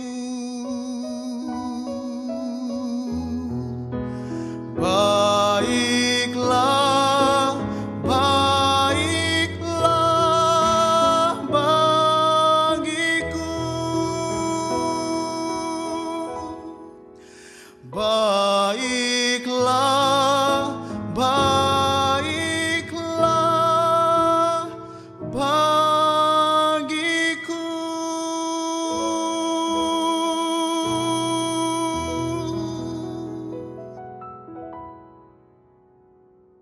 Baik, mari kita tunduk kepala, kita berdoa. Allah Bapa yang bertahta dalam kerajaan surga, puji syukur dan terima kasih untuk penyertaan Tuhan sampai kami boleh mengakhiri akan diskusi sekolah sahabat kami pada siang hari ini. Kami menyerahkan semua partisipan yang hadir di forum ini. Tuhan berkati masing-masing kami dengan rumah tangga, keluarga, anak-anak yang Tuhan percayakan, pekerjaan, tanggung jawab, dan pelayanan yang Tuhan juga percayakan. Biarlah dalam setiap peristiwa yang Tuhan izinkan terjadi, khususnya di masa-masa di mana kami mengalami penderitaan dan kesengsaraan hidup dalam berbagai macam aspek, Tuhan akan menolong kami dengan tuntunan Roh Kudus-Mu untuk tetap bertahan, agar kami dapat membangun ketekunan kami, serta memupuk pengharapan yang kami yakini selama ini, agar kami boleh bertahan sampai hari Maranatha. Semoga kehidupan kami juga boleh membawa dampak positif bagi banyak orang yang melihat cara kami merespon dalam situasi penderitaan dan kesengsaraan yang kami alami, agar mereka juga memuliakan Tuhan. Inilah doa dan penyerahan kami. Berkati Pak Ritonga yang sudah menjadi host pada siang hari ini, Pendeta James yang mengkoordinasi ini, biarlah ini boleh tetap berkelanjutan menjadi berkat bagi banyak orang. Terpujilah nama-Mu, ampuni kami dari segala dosa dan pelanggaran kami. Pertemukan kami di lain waktu dan kesempatan di dalam nama Yesus. Kami sudah berdoa dan mengucap syukur. Amin.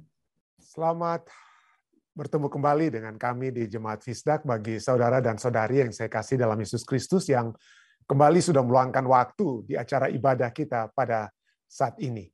Kita bersyukur pada Tuhan karena kita dapat memiliki kesempatan yang indah untuk mempelajari firman Tuhan dan memperoleh kekuatan dari firman tersebut. Baik, saudara sekalian, kita langsung saja masuk ke pelajaran sekolah sahabat kita, yang pada saat ini adalah dengan judul Daging dan Darah Seperti Kita. Ini adalah judul kita pada saat ini, Flesh and Blood Like Us. Jadi dia memiliki keadaan yang seperti kita. Seperti kita. Baik, mari kita lanjutkan. Sebelum nanti bagian tambahan kita akan coba melihat tentang kemanusiaan Yesus. Ya, kemanusiaan Yesus yang kita akan pelajari pada saat ini. Baik, Ibrani mengatakan bahwa Yesus mengadopsi sifat manusia kita sehingga dia dapat mewakili kita. Dia dapat menjadi wakil kita dan dapat mati untuk kita. Ibrani 2 ayat 9 dan ayat-ayat ini ya. Inilah dasar dari rencana keselamatan dan satu-satunya harapan kita untuk kehidupan kekal. Kenapa? Karena semua umat manusia yang berdosa harus menerima upah dosa. Upah dosa adalah maut. Dan harus ada yang menjadi apa ya? Yang harus menjadi korban, yaitu tadinya kita sendiri yang harus apa ya? Kita sendiri yang harus menanggung upah dosa tersebut. Tetapi seperti yang kita lihat dalam rancangan kasih Allah, Maka seperti orang-orang Israel di zaman perjanjian lama, mereka memiliki satu sistem upacara untuk mengingatkan mereka sebagai simbol tentang apa yang seharusnya terjadi, tetapi apa yang kemudian dapat dilakukan, bukannya mereka yang harus menanggung dosa tersebut, tetapi hewan-hewan korban itulah yang harus dikorbankan. Dan semua hukum-hukum upacara ini menunjuk kepada siapa ya? Menunjuk kepada Yesus ya. Jadi itulah sebabnya dikatakan bahwa rencana keselamatan itu harus ada manusia yang mati ya. Manusia yang mati untuk menjadi wakil daripada umat manusia secara umum ya. Matius 16 ayat 17. Matius 16 ayat 17 mengatakan sebelumnya bacalah Matius ayat-ayat ini ya. Apakah kekurangan-kekurangan dari sifat manusia dalam ayat-ayat ini yang menghubungkan ungkapan daging dan darah. Matius 16 ayat 17 berkata,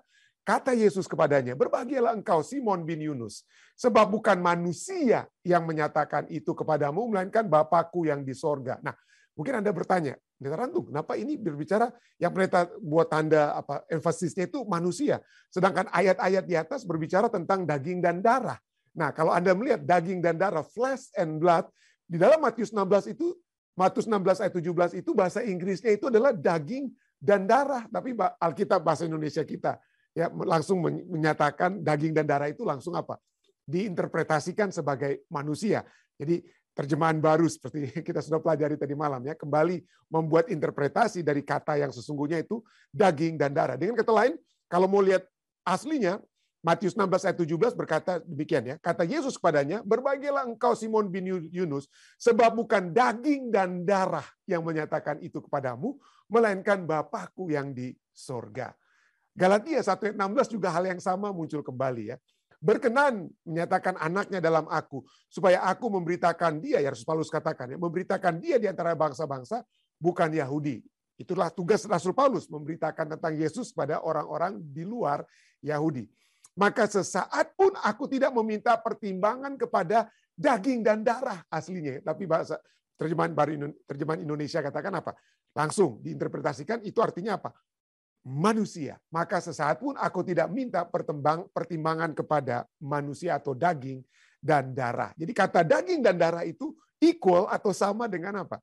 Sama dengan manusia. Nah, ayat-ayat berikutnya 1 Korintus 15 ayat 50, Efesus 6 ayat 12. Nah, saat inilah kita bisa melihat bahwa kata yang secara letterlek itu diterjemahkan yaitu daging dan darah.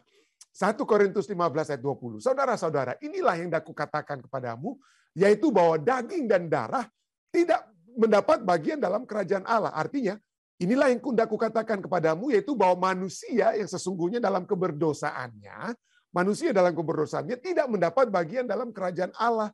Dan bahwa yang binasa itu tidak mendapat bagian dalam apa yang tidak binasa. Allah begitu tinggi dan suci, kealahan atau kesucian, tapi manusia, daging dan darah yang berdosa ini tidak dapat apa?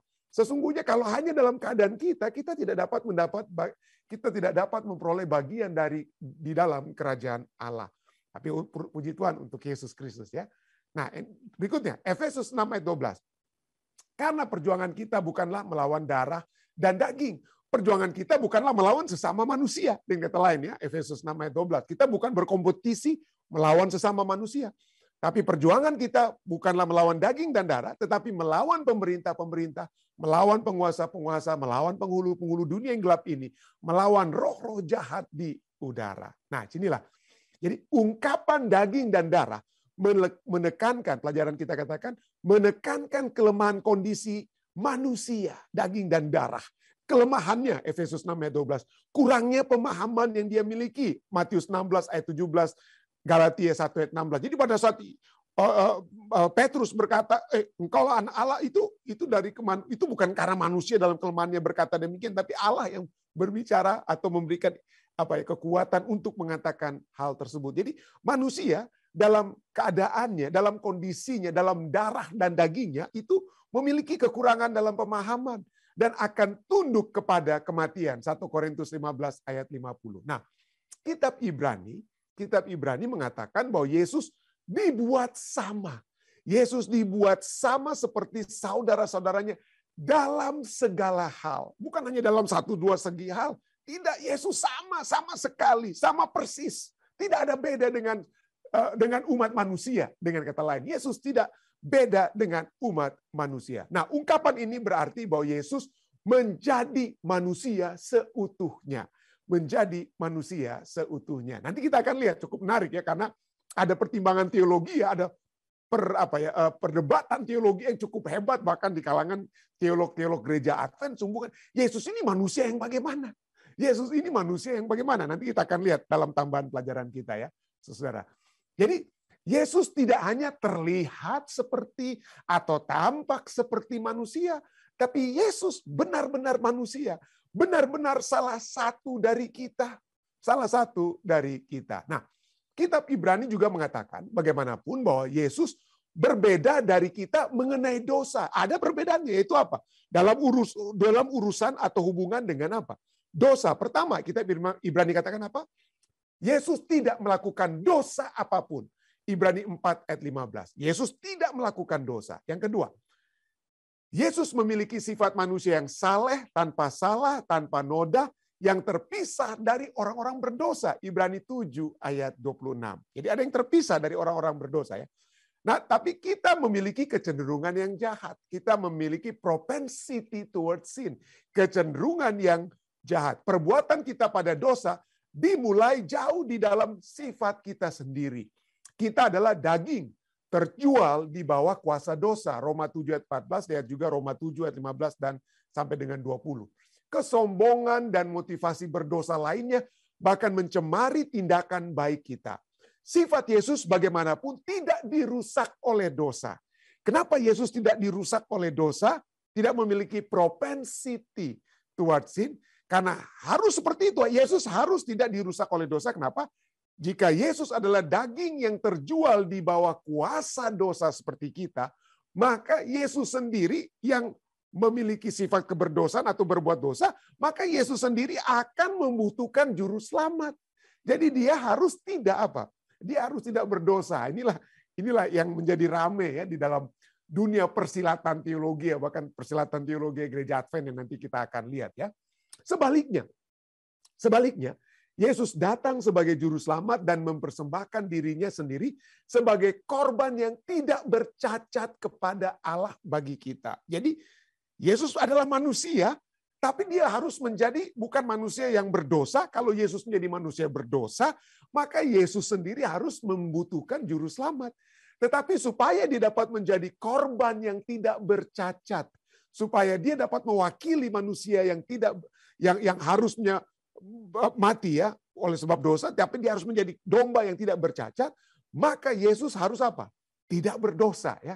Yesus harus menjadi yang tidak berdosa. Dia harus mempersembahkan dirinya sebagai korban yang tidak bercacat kepada Allah bagi kita. Nah, kemudian yang terjadi kemudian adalah Yesus akan menghancurkan kuasa iblis dengan mati sebagai persembahan tanpa dosa untuk dosa-dosa kita. Sehingga memungkinkan pengampunan dan rekonsiliasi kita dengan Allah. Allah adalah Allah yang apa ya? Yang suci, dan kita manusia yang berdosa. Tidak bisa yang berdosa itu disatukan dengan yang suci. Harus ada yang apa? Harus ada yang menjadi penghubung, yang harus ada di tengah-tengah antara yang suci dan yang berdosa. Dan itulah inkarnasi, di tengah-tengah itulah inkarnasi. Di tengah-tengah itulah Yesus Kristus ya. Jadi sehingga Yesus juga Yesus juga mematahkan kuasa dosa dengan memberi kita kekuatan untuk hidup benar melalui penggenapannya atas perjanjian baru untuk menuliskan hukum di dalam hati kita. Ibrani 8 ayat 10. Jadi Yesus telah mengalahkan musuh dan secara efektif membebaskan kita sehingga sekarang kita dapat beribadah kepada Allah yang hidup. Ibrani 9 ayat 14. Penghancuran terakhir iblis sementara itu akan datang pada penghakiman terakhir. Wahyu 20 ayat 1-3 dan ayat ke-10. Nah, ini satu pertanyaan yang baik yang dituliskan di akhir pelajaran sekolah sahabat kita pada hari ini, yang dituliskan oleh penulis pelajaran sekolah sahabat. Dia tanyakan apa? Sejak kita, saudara dan saya, memiliki janji kemenangan melalui Yesus, mengapa begitu banyak dari kita masih bergumul dengan dosa? Nanti kita akan coba jawab di akhir ya. Mengapa begitu banyak dari kita masih bergumul dengan dosa? Apakah kesalahan yang kita lakukan? Dan yang lebih penting, bagaimana kita dapat mulai memenuhi panggilan yang agung yang kita miliki di dalam Kristus ingin kita menjadi anak-anaknya. Kristus ingin panggilannya kita masuk ke dalam kerajaan surga. Dan untuk masuk ke dalam kerajaan surga, kita tidak boleh terus berada dalam apa? Keberdosaan kita. Ya. Itulah panggilan utamanya. Kita harus apa? Go and sin no more. Ya. Kita sebagai betul, Yesus menerima kita sebagaimana kita apa adanya. Tapi Yesus ingin kita apa? Berubah. Ya. Berubah dalam pembaharuan budimu. Dan itu selalu ditekankan, selalu diulang-ulangi di dalam Alkitab. Jadi Allah ya, Allah ingin supaya kita memiliki apa? Kemenangan atas apa? Kemenangan atas dosa ya, bukan. Nah, baik saudara sekalian, kita akan masuk pelajaran kita pada saat ini, yaitu tentang kemanusiaan Yesus. Kita sudah lihat bagaimana kita minggu lalu kita berbicara tentang keilahian Yesus, tapi dalam kemanusiaan, karena dia sama seperti kita, makanya dia tidak malu mengakui saudara dan saya sebagai saudaranya. Itu pelajaran kita tadi malam ya. Dan kita juga seperti pengalaman Rasul Paulus, jangan kita malu untuk mengakui siapa ya. Jangan kita malu untuk mengakui Yesus. Nah, pertanyaannya sekarang tentang kemanusiaan Yesus ini tidak seperti pada saat kita berbicara tentang keilahian Yesus. Banyak orang mungkin bertanya, waduh, bagaimana Yesus itu? Apakah Yesus itu betul-betul Allah? Ya, nah itu kita sudah jawab waktu yang lalu. Tapi tentang kemanusiaan Yesus mungkin tidak terlalu banyak yang bertanya, walaupun ada sampai saat ini ada yang mempertanyakan sekarang sifat kemanusiaan yang mana yang Yesus miliki. Itulah pertanyaannya. Tetapi kemanusiaan Yesus sendiri itu tidak dipertanyakan. Kenapa? Karena Yohanes sendiri sudah menyatakan dalam 1 Yohanes 1:1, apa yang telah ada sejak semula, yaitu Yesus Kristus yang telah ada sejak semula ya, yang telah kami dengar, yang telah kami lihat, jadi pendengaran, indera pendengaran apa ya, telinga kita, mata kita, yang telah kami lihat dengan mata, yang telah kami saksikan, dan yang telah kami raba, kami telah meraba tangannya, tulang rusuknya ya, kami telah raba dengan tangan kami tentang firman hidup. Yesus adalah firman ya. Itulah yang kami tuliskan kepada kami. Jadi ini sangat penting sekali ya. Artinya bahwa Yohanes dan rasul-rasul umat Kristen mula-mula mereka menyatakan kami melihat Yesus dengan panca indera kami, dengan telinga kami, mata kami, dan kami dapat meraba dia. Nah, bagi orang Yunani yang menerima tulisan Yohanes, ini adalah the most basic, the most reliable of the senses. Indera yang paling dapat dipercaya, indera yang paling utama adalah indera raba. Apa yang kita bisa apa? Kita dapat raba. Karena apa? Kalau kita meraba sesuatu itu adalah direct perception. Kita apa? Kita langsung apa? Kita langsung bisa kena dengan sumber utamanya. Jadi bukan lagi saya dengar-dengar tentang Yesus, saya lihat Yesus dari jauh, tapi kalau saya bisa menjamah Yesus secara langsung, waduh, itu berarti Yesus itu betul-betul ada, real dia. Nah, kenapa ini sangat penting bagi orang-orang Yunani di zaman Yohanes, di Perjanjian Baru, oleh sebab filsafat Yunani seperti yang dikemukakan oleh Plato, dia katakan bahwa dunia yang utama, dunia yang sesungguhnya adalah dunia ide. Jadi mouse di tangan saya ini bukan nyata. Yang nyata itu adalah apa yang ada di dalam benak pemikir pertama yang telah menciptakan mouse. Itulah yang aslinya itu yang ada di dalam dunia ide kita. Sedangkan yang keluar, yang di luar ini itu hanyalah manifestasi sedikit, tapi tidak sempurna dari apa yang ada di dalam apa? Pemikiran kita. Itu salah satu filsafat daripada Plato. Lalu kemudian ada yang apa ya? Filsafat lainnya seperti Aristoteles katakan, oh tidak. Yang nyata, yang asli itu adalah yang kita raba, yang dapat kita pegang. Inilah asli. Jadi yang di dunia ide itu belum sempurna. Ya, mouse yang dirancang oleh arsitek dunia ini belum sempurna. Inilah yang paling sempurna. Kenapa? Kalau dia sudah ada, kita bisa memperbaiki dia atau apa, kita bisa melihat, kita bisa, dan inilah yang nyata. Jadi pada saat Yohanes katakan, aku telah raba Yesus, wah tidak bisa lagi dipikir, wah Yesus itu hanya di dunia ide, lalu ini hanyalah fata morgana daripada Yesus itu yang dipegang atau yang hadir di tengah-tengah bangsa Yahudi dulu itu fata morgana dari apa yang ada dalam pikiran. Oh tidak. Pada saat Yohanes katakan, aku raba dia, tidak ada lagi pertanyaan ya. Tidak ada lagi pertanyaan. Tapi itulah manusia selalu apa ya? Walaupun sudah nyata-nyata itu tetap masih ada yang keraguan-raguan. Murid-murid Yesus saja. Setelah Yesus bangkit, mereka bodoh kok Yesus ini kok bisa bangkit, ya, bisa ada. Ragu-ragu, banyak yang percaya ya. Matius 28 ayat 17, ketika mereka melihat dia, mereka ada yang murid-muridnya apa? Menyembahnya. Mereka menyembah Yesus yang telah apa? Telah bangkit. Mereka menyembah dia. Ya, hanya Allah yang disembah. Ingat, jangan lupa ya. Hanya Allah yang disembah. Tapi mereka menyembah Yesus. Tetapi ayat ini juga berkata apa? Beberapa orang ragu-ragu. Betul nggak ini Yesusnya? Atau mungkin apa? Jadi keraguan-raguan tentang Yesus itu selalu ada ya. Keraguan-raguan tentang kebenaran itu akan selalu ada. Apapun yang saya katakan kepada Anda. Kalau Anda mau ragu-ragu, wah, hilang semua itu kebenaran dengan kata lain ya. Firman Tuhan ada, kalau kita meragukan firman Tuhan, maka kepercayaan itu jadi hilang bisa jadi ya. Itulah sebabnya ya. 2 Yohanes 1 ayat 7 katakan apa? Sebenarnya Yohanes itu hanya satu fatsal ya. Jadi cuma 2 Yohanes 1. Jadi atau 2 Yohanes 7 seringkali Anda lihat ya. Jadi 2 Yohanes ini katakan apa? Sebab banyak penyesat telah muncul dan pergi ke seluruh dunia yang tidak mengaku. Apa yang mereka tidak akui? Tidak mengaku bahwa Yesus Kristus telah datang sebagai manusia. Jadi inilah sebabnya ya. Banyak yang apa? Kalau mau diragukan yang memang bebal tidak mau menerima firman Tuhan, apapun firman Tuhan, walaupun Yohanes sudah katakan aku sudah raba, kalau mereka tidak mau percaya, mereka apa? Tidak mau percaya. Padahal kalau kita bisa melihat bahwa kemanusiaan Yesus itu sangat apa ya? Sangat jelas yang diraba oleh Yohanes itu. Dia lahir sebagai manusia, Lukas 2:7. Ia bertumbuh sebagai manusia dari anak kecil menjadi remaja. Ya, Alkitab berbicara Yesus mengalami pertumbuhan-pertumbuhan dalam bentuk tubuh dan lain sebagainya. Bertumbuhan tubuhnya semakin besar, Lukas 2:40. Ia dapat menjadi lelah, dapat kecapean, dia haus, kerasa haus, dia dapat menjadi lapar, dia dapat menjadi lemah secara fisik, Matius 4 ayat 11. Dia bahkan mati. Dan pada saat dia mati, lambungnya itu tertusuk tombak. Ya. Lambungnya tertusuk tombak, dan pada saat tertusuk tombak, segera apa? Di ayat Yohanes 19 ayat 34 katakan, segera mengalir keluar darah dan air. Ini tanda manusia betul-betul, bukan apa? Bukan manusia bohong-bohongan, saudara. Ya. Yang orang yang tertusuk pada saat dia mati, lambungnya, maka akan keluar apa? Darah dan air. Jadi Yesus betul-betul manusia, 100% manusia. Dan ia memiliki tubuh. Ya. Ia memiliki tubuh manusia yang nyata setelah kebangkitannya. Jadi betul-betul tubuh, dia memiliki tubuh apa? Dia memiliki tubuh, bukan dia dapat, tapi dia betul-betul memiliki apa? Memiliki tubuh manusia. Dan dia juga hanya memiliki tubuh manusia, dia memiliki perasaan emosi sebagai apa? Manusia. Dia dapat menjadi heran. Dia heran melihat ini orang kok imannya begitu hebat. Matius 8 ayat 10.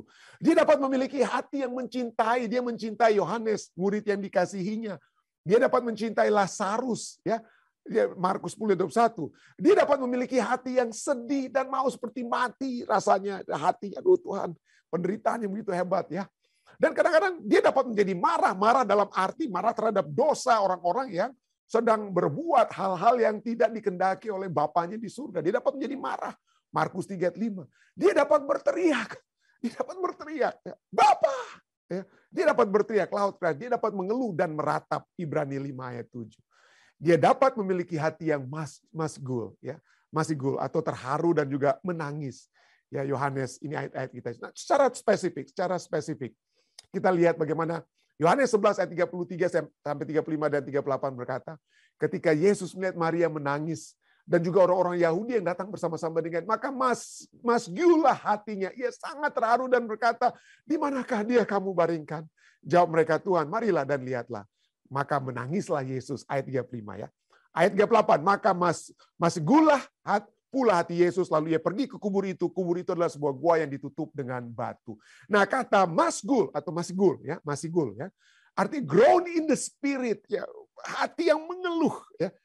Roh yang mengeluh, greatly disturbed in the spirit. Roh ada yang sangat terganggu, itu berasal dari kata embrimaomai. Embrimaomai dari kata artinya engage in, embrimaomai artinya to snort. Jadi to snort like horses, mendengus seperti kuda. Arti Yesus tuh pada saat dia berduka, aduh, ya seperti itulah ya. Seperti itulah Yesus apa yang berduka, artinya hati yang betul-betul hancur. Dia dapat memiliki hati yang hancur.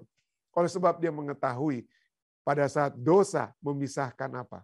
Manusia dalam kematian, satu manusia satu dengan yang lainnya dengan dalam apa ya? Dalam kematian. Jadi dia merasakan apa? Hancurnya hati oleh sebab kematian. Yesus merasakan hal tersebut.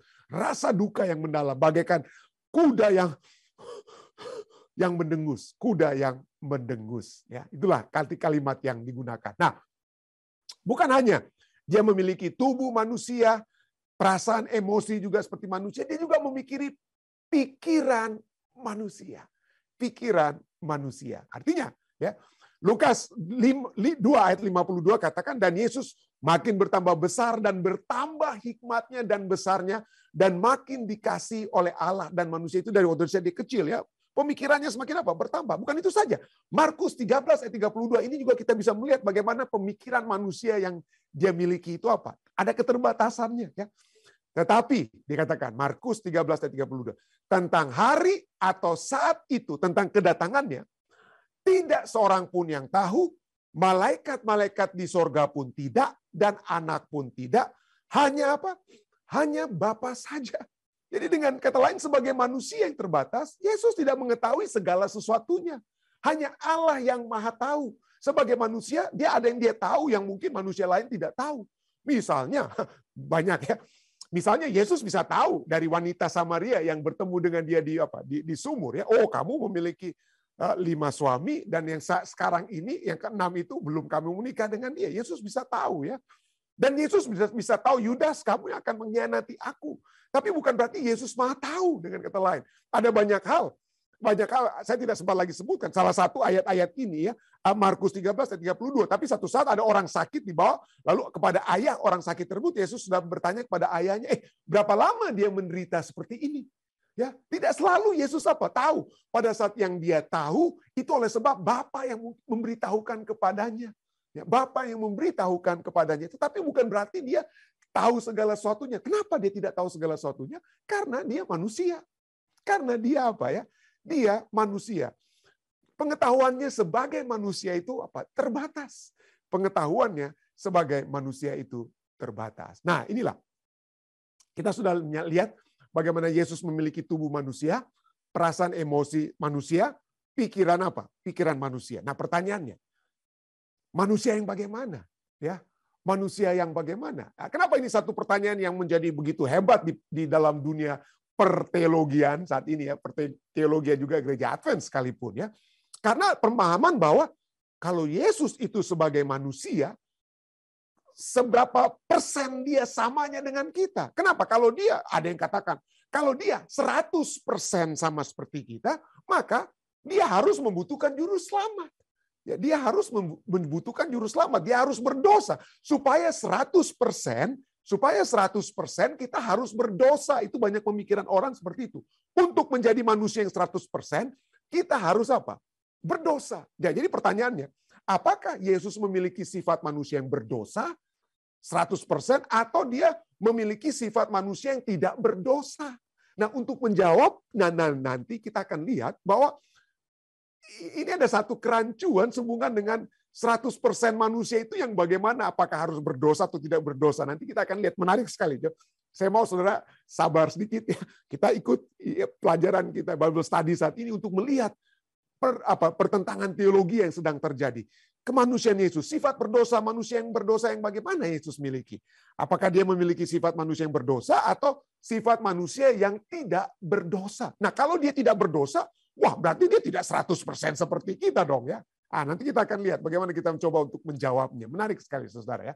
Yang pertama, jadi mereka yang percaya, teolog-teolog Advent bahkan ya, yang percaya bahwa Yesus memiliki sifat manusia yang berdosa, mereka menekankan identitas Yesus yang sama dengan manusia kita. Karena saya berdosa, maka Yesus juga harus mengidentifikasikan dirinya sebagai manusia yang berdosa supaya dia berada dalam satu sudut yang sama-sama dengan kita. Kalau kita kayak lari gitu ya, lari maraton. Semuanya ada di garis awal yang sama. Garis awal yang sama, kita semua harus berdosa. Kita semua harus berdosa. Tetapi kalau yang bagi mereka yang percaya bahwa Yesus memiliki sifat manusia yang tidak berdosa, penekanannya bukan identitas Yesus yang sama dengan manusia, tetapi keunikan Yesus sebagai penebus manusia. Nah, kalau dia adalah penebus manusia, dia harus memiliki keunikan. Apa keunikannya? Keunikannya dia harus menjadi apa? Domba yang tidak bercacat celah. Dia bukan menjadi contoh harus sama seperti kita, tapi dia harus menjadi pengganti kita. Untuk menjadi pengganti kita, substitute bagi kita, dia tidak boleh apa? Berdosa. Dia tidak boleh domba yang bercacat celah. Tapi bagi mereka yang percaya sifat manusia yang berdosa, wah Yesus tuh harus berdosa. Yesus harus apa? Tapi bagi mereka, kalau Yesus berdosa, dia perlu juru selamat. Nah, itulah ya. Berikutnya, bagi mereka dalam poin yang pertama ya, yang percaya sifat manusia yang berdosa, penekanannya itu Yesus yang ditekan-tekankan itu apa? Oh, Yesus itu lahir dari ibunya Maria. Ibunya kan manusia. Manusia bagaimana? Yang berdosa. Jadi Yesus harus berdosa. Nah, bagi mereka yang percaya di poin kedua, sifat manusia yang tidak berdosa, penekanannya itu kelahiran Yesus bukan kepada ibunya, tetapi Roh Kudus. Ada Roh Kudus yang telah apa? Memberi inception-nya ya. Insepsinya kandungan Yesus itu dari Allah, dari Roh Kudus, Allah yang apa ya? Allah yang tidak berdosa. Nah, jadi inilah sebabnya ini dua pandangan nih, pandangan yang pertama atau pandangan yang kedua. Mungkin Anda sekarang sudah mulai berpikir, aduh, pendeta kayaknya saya percaya yang satu nih, atau yang mungkin yang kedua, mungkin Anda berpikir situ ya. Berikutnya apa lagi? Apa lagi yang dapat kita lihat? Perbedaan antara kedua pandangan yang pertama dan pandangan yang kedua ya. Apa itu? Ya, Yesus adalah Adam setelah jatuh dalam dosa. Nah, itu dia. Jadi bagi mereka yang percaya yang pertama, Yesus adalah Adam setelah jatuh dalam dosa. Sedangkan bagi mereka yang percaya bahwa sifat manusia yang tidak berdosa harus memiliki keunikan, harus menjadi penengah antara Allah dan manusia. Dia tidak boleh menjadi Adam setelah jatuh dalam dosa. Tapi pada saat yang bersamaan, dia juga harus menjadi Adam yang manusia. Jadi bagaimana caranya? Bagaimana kita mencoba untuk mengerti Yesus ini sebagai manusia? Dia adalah Yesus adalah Adam sebelum Adam jatuh dalam dosa. Jadi kalau Adam sebelum jatuh dalam dosa, apakah dia dibilang kurang manusianya Adam? Ya. Atau Adam yang sesungguhnya, Adam yang 100%, hanya Adam yang setelah jatuh dalam apa? Setelah jatuh dalam dosa. Jadi yang mana? Saya percaya. Ya, saya percaya. Ya, kalau nanti kita akan juga lihat nanti dari apa hasil-hasil berikutnya, pembahasan selanjutnya. Saya percaya bahwa Adam sebelum dia jatuh dalam dosa sekalipun, dia sudah disebut sebagai manusia. Itulah kata namanya saja Adam ya. Adam. Adam artinya apa ya? Dari apa ya? Menyatakan laki-laki pria, manusia. Itu menyatakan kemanusiaan. Jadi Adam itu sebelum jatuh dalam dosa dan setelah jatuh dalam dosa, dia tetap apa ya? Tetap manusia. Dia tetap manusia, bukan manusia super waktu dia belum jatuh dan dia menjadi manusia biasa setelah dia jatuh, tetapi dari banyak hal dia adalah tetap dapat disebut sebagai manusia. Jadi saya setuju dengan pandangan-pandangan dari gereja kita yang menyatakan bahwa seperti yang ditulis dari Ministry Magazine ini ya, bahwa kalau dia membuat satu pelajaran yang sangat mendetail, saya tidak punya waktu dan sangat teknikal mungkin ya.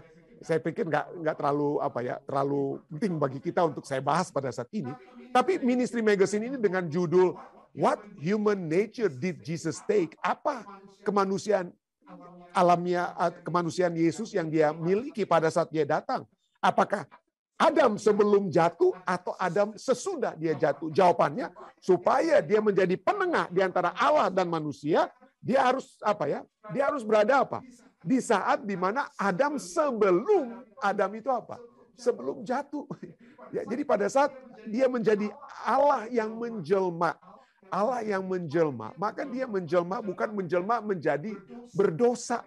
Tapi dia menjelma menjadi manusia. Jadi Yesus menjelma sebagai manusia. Bukan sebagai apa? Manusia yang berdosa. Tapi dikatakan ayat-ayat dan juga kata-kata dalam bahasa asli menyatakan penjelmaannya itu menjadi manusia. Menjadi manusia, bukan menjadi berdosa. Ya. Kenapa? Kenapa ini penting sekali? Karena Yesus sendiri menyatakan bahwa dia tidak berdosa. Kalau kita menyatakan, oh pendeta, Yesus tuh bagaimana dia, kalau dia harus menjadi contoh bagi kita, ya dia harus berada dalam satu posisi yang sama dengan kita. Apa? Saya akan bertanya, posisi yang bagaimana? Posisi berdosa? Apakah kalau saya berdosa, itu tandanya saya manusia. Dapatkah saya menjadi manusia? Pertanyaannya. Dapatkah saya menjadi manusia yang tidak berdosa? Nah, itu dia kan. Dapatkah saudara dan saya menjadi manusia yang tidak berdosa? Jawabannya ya. Yesus sudah membuktikan ya. Dan Yesus membuktikan bahwa dia telah menjadi manusia yang tidak berdosa. Dia dapat berdosa, dia dapat berdosa. Kenapa? Karena dia dicobai seperti Adam dan Hawa dicobai. Dia dicobai, tetapi dia tetap dapat memilih untuk tidak berdosa. Adam dan Hawa sebagai manusia dicobai, tetapi mereka jatuh ke dalam dosa. Yesus tidak jatuh ke dalam dosa. Itulah sebabnya manusia kita semua akan dicobai. Kita dapat jatuh dalam dosa, kita semua dapat katakan berdosa. Tetapi pada saat yang bersamaan kita dapat menjadi seperti Yesus untuk tidak berdosa. Mungkin Anda ngeri, pendeta Rantung berani sekali mengeluarkan pernyataan. Betul, saya berani katakan, nanti kita akan lihat ya. Yesus yang manusia, dia menyatakan tidak berdosa. Dia katakan dalam Yohanes 8 ayat 46, siapakah di antara kamu yang membuktikan bahwa aku berbuat dosa? Apabila aku mengatakan kebenaran, mengapakah kamu tidak percaya kepadaku? Jadi Yesus katakan, ada yang bisa buktikan aku berdosa? Tidak ada yang bisa membuktikan Yesus berdosa. Saya ulangi, tidak ada seorang pun yang bisa membuktikan bahwa Yesus berbuat apa? Dosa. Ya, dan kenapa dia tidak bisa berbuat dosa atau tidak berbuat dosa? Ini kuncinya. Dan kunci yang akan saya nanti kembangkan pada saat saya berkata bahwa kita sebagai manusia dapat tidak berbuat dosa. Kenapa? Karena Yesus katakan apa? Dan ia yang telah mengutus aku, ia menyertai aku. Bapa menyertai aku. Ia tidak membiarkan aku sendiri. Saya tidak mau buatkan tanda merah ya, tapi nanti kita akan ulang-ulang gitu ya. Ia telah mengutus aku, ia menyertai aku, ia tidak membiarkan aku sendiri. Sebab aku senantiasa berbuat apa yang berkenan kepadanya. Kenapa Yesus bisa berbuat yang berkenan? Karena Allah yang menyertai dia. Allah yang tidak membiarkan dia sendiri. Itulah sebabnya dia dapat berbuat apa yang berkenan kepada Bapaknya. Dia dapat tidak berbuat dosa. Yohanes 15 ayat 10, Yesus kemudian juga berkata, jikalau kamu menuruti perintahku, kamu akan tinggal di dalam kasihku. Seperti aku menuruti perintah Bapakku dan tinggal di dalam kasihnya. Kalau kita berada di dalam kasih Bapa, maka Bapa akan terus apa? Menyertai kita, mengasihi kita, tidak membiarkan kita sendiri. Ketidakberdosaan Yesus itu bukan hanya Yesus yang nyatakan. Itu dinyatakan oleh Petrus, Yohanes, dan Paulus, murid-muridnya, rasul-rasulnya. 1 Petrus 2:22 dikatakan, Yesus tidak berbuat dosa. Ia tidak berbuat dosa. Tipu tidak ada dalam mulutnya. 1 Yohanes 3:5. Dan kamu tahu bahwa ia telah menyatakan dirinya supaya ia menghapus segala dosa. Dan di dalam dia tidak ada dosa. Di dalam dia tidak ada dosa. 1 Yohanes 3 ayatnya yang kelima. Ya. Dan itu dikatakan oleh Yohanes.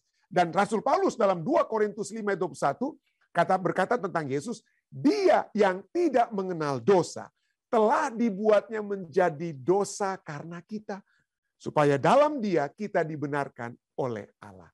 Jadi Yesus menurut Rasul Paulus tidak mengenal dosa. Ya. Yesus tidak mengenal dosa. Dan kita juga dapat melihat ya, saya tidak tahu kenapa, saya hilang ya. Pernyataan bukan lagi dari Petrus, Yohanes, dan Paulus, tapi nanti Anda akan lihat ya, dari istri Pilatus, ya, istri Pilatus. Saya tidak tahu kenapa hilang di screen, saya punya slide ya, mungkin terdelete ya. Tapi istri Pilatus berkata, dia tulis surat pada suaminya, orang ini, dia katakan, menunjuk pada Yesus, ia adalah orang yang benar. Dia adalah orang benar.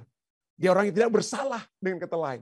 Bukan hanya itu, pernyataan bukan hanya dari Petrus, Yohanes, Paulus, tapi orang-orang lain yang tidak percaya, orang-orang yang bukan murid-murid seperti istri Pilatus, dan juga pencuri disalib. Pencuri disalib berkata apa? Pada saat dia melihat keadaan Yesus, dia berbicara kepada sahabatnya, kita berdua, kita itu patut untuk dihukum. Tetapi orang ini